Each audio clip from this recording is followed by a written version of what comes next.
Hey guys, it's Dom and welcome back to my channel, Manage Millennial, where I'm a millennial trying to manage my life and my finances, and I'm taking you guys along for that journey. Here on my channel, I like to create budgeting and financially conscious lifestyle content. So if that interests you, I'd recommend subscribing and staying for a while. So we are a couple of weeks into the month of April for 2023, but I wanted to make sure that I came up here and filmed my recap or closeout of my March 2023 budget. March was such an amazing month for me, not just because it was my birthday month, which it was. I turned 28 in the month of March, and it was filled with a lot of love and celebration, friends and family. I can't complain. March was really good to me this year. March was also the month that I planned out some budgeting changes that I've actually started implementing in my April budget. Suffice to say, it was a really great, prosperous, loving,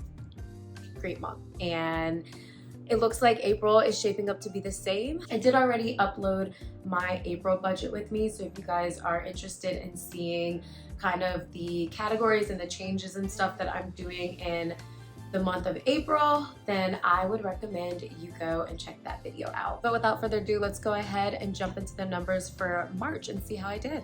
So starting with my income, not a lot of changes have really happened over here.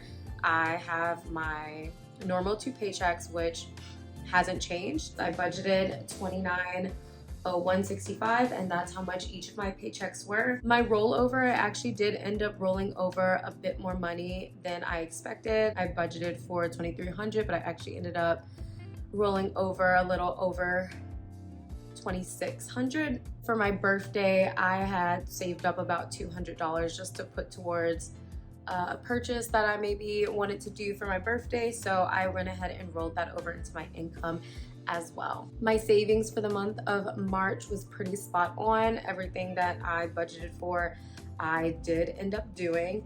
So we have my 2 Ally transfers, which I budgeted $630, and this comes straight from my paycheck and gets deposited straight into my Ally savings account, so I don't manually transfer this over. So that was a set amount. And then I went ahead and I saved another $250 towards my anniversary. I have about $750 saved up for that trip, and I'm not gonna put any more towards that. I did go ahead and contribute $500 to my Roth IRA, and this is for the 2022 year. And I also did contribute $200 to my trips seeking funds that I can pull into anytime I have a trip that is going to be planned or coming up this year. Moving on to bills, these are pretty fixed expenses. The only thing that really ever changes is my electricity. I'm not sure if I mentioned this in a previous video, but this was a little bit wonky this month because in a previous month I overpaid for my electricity bill, so I had a credit on my account.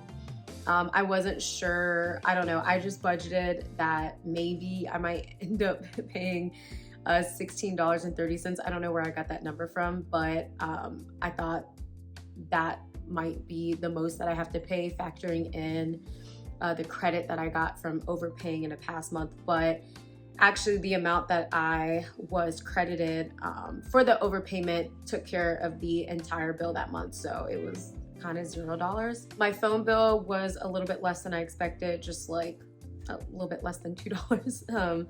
And I do pay for my phone bill annually, so it happens every March. I might try and start doing like a sinking fund for this because this date never changes. It's always in March, so I could start saving up for this, but I don't know, typically, especially because I do rollovers each month, I have enough money to like cash flow this entire bill when it does pop up. So I might look into starting a sinking fund for my phone bill, but I don't know, it's not a big priority for me right now. I did have to pay my car insurance in the month of March, and I actually have to pay it again in the month of May. But yeah, that was $390.86. And then I had Soja's pet insurance, which was 1 cent less than I budgeted for. So Yay for an extra penny. Every penny counts. So let's go ahead and get into my more variable expenses, starting with groceries. So I did start implementing a new grocery process, which I filmed a whole like grocery challenge plus like what my process is for grocery shopping, and that will be coming out next week. So if you're not subscribed to my channel and that's the type of content that interests you, I would recommend subscribing and be on the lookout for that video coming out next week. I'm gonna try and get it out by like Wednesday or Thursday because it's already filmed and edited. But yes, I did implement that grocery process and it's honestly been saving me a lot of money. So I was under my grocery budget a bit, and I know I'm not like under by like a crazy significant amount, but I do distinctly remember that for the month of March I ended up going grocery shopping like right at the end of the month. I went to a specialty store and they had like a lot of really cool items that I just wanted to try out. So I did get closer to my limit for my groceries for the month of March. But to be honest, that's not like normal grocery spending for me. So before those purchases, I would say that my actual amount that I spent on groceries just for like the normal meals that I eat throughout the month, it was closer to, it was like 340. So I was really like about $50 to $60 underneath my budget if it wasn't for like me going to a specialty store and just trying out a bunch of new stuff that looked cool. So yeah, I'm excited to see how my grocery spend averages out in the upcoming months.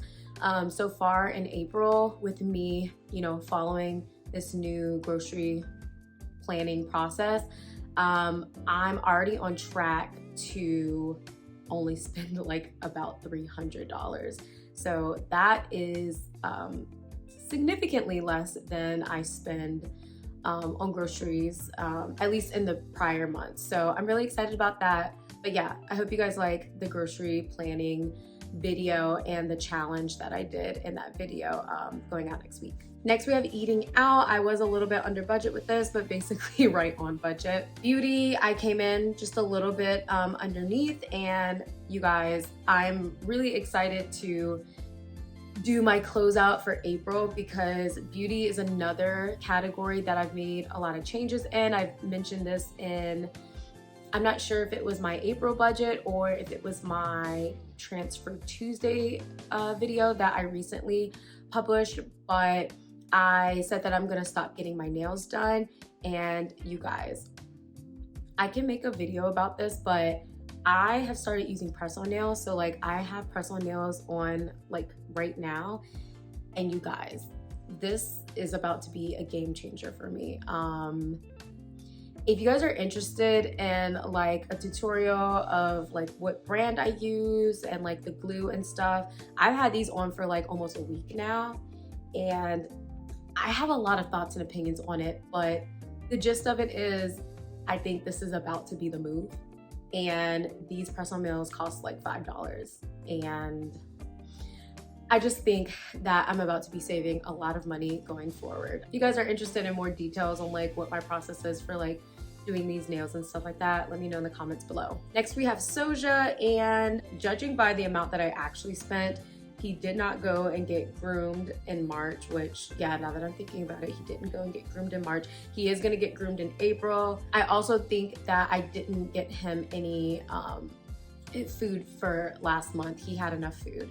So I think this was all just like toys and treats. So April, I spent a lot of money on date nights. Looking through my tracker, I'm looking at some of the purchases that I made for date night. Wizards game that me and my boyfriend went to. I see a couple of like ride shares. Oh, I see some alcohol purchases for when we went to the Wizards game. We went out on a date to a Thai restaurant. We went into DC towards the end of March to go see the cherry blossoms, and then we found ourselves like down by the wharf and got food and stuff. So food and drinks. So yeah, we went out quite a bit in March, and yeah, I think my spending reflects that. Next, we have my personal spending, and I did go over this. I do know that I did get some clothes in March, which I don't really buy clothes all the time, but I had been searching for some wide leg trousers for quite a while, and I was trying to find some at thrift stores, and I just really couldn't find any that fit me well for whatever reason. My normal size in pants, like, just they were not fitting really well when I would go to thrift stores and try them on. I decided that I would just get them from, regularly priced from another store. Household, I went a little bit over, but I don't know. Those are things that are pretty much necessities, like getting paper towels and dish soap and stuff like that. For gas, I didn't actually fill up with any gas in March. Gifts, I spent quite a bit. So one of my nephews has a birthday in March, so I did get him a gift. And then also my boyfriend's birthday is in April, and I was planning on upping my gifts category in the month of April so that I could get him his gift. But the item that I ended up getting him for his birthday, it was kind of time sensitive, so I needed to get it in March, and so I spent the money for that in March. Counseling, I only had one session in the month of March, so that was only a $15 copay. You guys have seen my video, what I spend in a week living in Washington, DC. You guys will have seen the purchase that I made, and I talk about how much it was and all that stuff, but that was my birthday gift to myself. And then I had $56.27 in unbudgeted expenses. Moving on to debt, this was normal. I spent $69. This is actually a typo. I'm almost positive that this is a typo.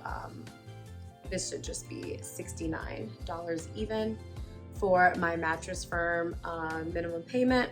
And then for my car payment was $178.95. If we come over to what my budgeted versus my actual versions were, you can see that I came in a little bit lower with the amount remaining. And to be honest, the past couple of times that I have done these videos, there has been a bit of a discrepancy between the amount that I should have left over after the month is over and the amount that's actually left over in my checking account that I usually use to roll over for the next month. And so I've made some changes. You guys will see this when I close out my April budget. To make a long story short, the budgeting template here that I use actually has some other tabs in it related to actually logging out your transactions and keeping track of it. And it'll automatically import it into this budget view. And so I have edited all of that out in the past because I have historically just been tracking my expenses manually. But I think, for the month of April, I'm actually going to see what it's like to track it with the spreadsheet to see if the numbers are a little bit more accurate, because I'm just kind of tired of seeing a difference between what's in my checking account and then what the numbers look like on the spreadsheet. So you will see all of that, and I'll let you know the lowdown on all that when I close out my April 2023 budget. Overall, I think I was very conscious of all my spending for the month of March, and that's really what my biggest goal with budgeting is. Even if I do go over budget in some categories, as long as it was conscious and I don't come here at the end of the month and I'm like, oh my gosh, I don't know what happened. Every time I'm over budget in a category, I'm like, I know what happened and I made a conscious decision to spend that money, and that makes me happy. That's gonna be it for this video. I hope you guys really enjoyed it. Please let me know down in the comments below how your month of March was and if you hit all of your financial goals. And yeah, I'll see you guys in the next one. Bye.